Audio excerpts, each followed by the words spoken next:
জয় জগন্নাথ। তোমরা এখন যে রথযাত্রা দেখতে পারছো সেটা হচ্ছে কল্যাণী ইস্কনের মন্দির থেকে যে রথযাত্রা উদযাপন করা হয় এটা তারই ভিডিও। এই বছর প্রচুর বৃষ্টি হয়েছে তাই লোকের সংখ্যাটা একটু কমই ছিল। তো দড়ি টেনে বাড়ি ফিরতেই ওদিকে আমার বোন রথ নিয়ে চলে এসেছে আমাদের বাড়িতে রাখবে বলে।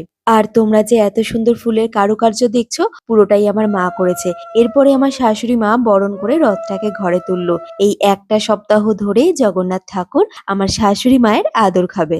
এরপরে সন্ধেবেলা বাড়ির সবাই মিলে চলে গেলাম কল্যাণী সেন্ট্রাল পার্কে এই রথের মেলায়। যাওয়ার মেইন উদ্দেশ্য একটাই, খিচুড়ি খাওয়া। একটা সপ্তাহ পরে আবার জগন্নাথ ঠাকুরের বাড়ি ফেরার পালা। রথটাকে আজকে ভাই আর মা মিলে সুন্দর করে আবার সাজিয়েছে। সন্ধেবেলা এবার সবাই মিলে বরণ করে নিলাম।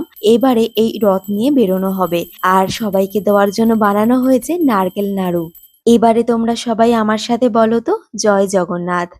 এবারে দেখো মা, শাশুড়ি মা আর বোন তিনজনেই কিন্তু গোলাপি পরেছে। পরে রথটাকে নিয়ে এবার বেরিয়েছে। ওইদিকে আমি তখনও কিছু রান্না বান্না করছি, এখনো বাকি রয়েছে। কারণ এই খিচুড়ি আর তরকারি নিয়ে বেরোবো আজকে রাস্তাতে ভোগ বিতরণ করতে। সকাল থেকে মা, শাশুড়ি মা, ভাই সবাই ভীষণ হেল্প করেছে, কিন্তু যেহেতু মারা এখন বেরিয়েছে তাই আমিই পুরোটা করছি আর ভাই কিছুটা আমাকে হেল্প করে দিচ্ছে। তো খিচুড়িটা একটু সব একসাথে করে নিলাম। এরপরে দেখো দুপুরবেলা মা কাঠের উনুনে এই পাঁচমেশালি একটা ঘ্যাট বানিয়েছিল। এরপরে টোটো করে চলে গেছিলাম আমরা রাস্তার মোড়ে। গত বছরেও ভোগ বিতরণ করা হয়েছিল, কিন্তু গত বছরে আমি যেতে পারিনি। সারাদিন কাজ করে রেডি হতে হতেই ওরা যে ভোগ নিয়ে বেরিয়েছিল 15 মিনিটের মধ্যে নাকি সব ভোগ শেষ হয়ে গেছিল।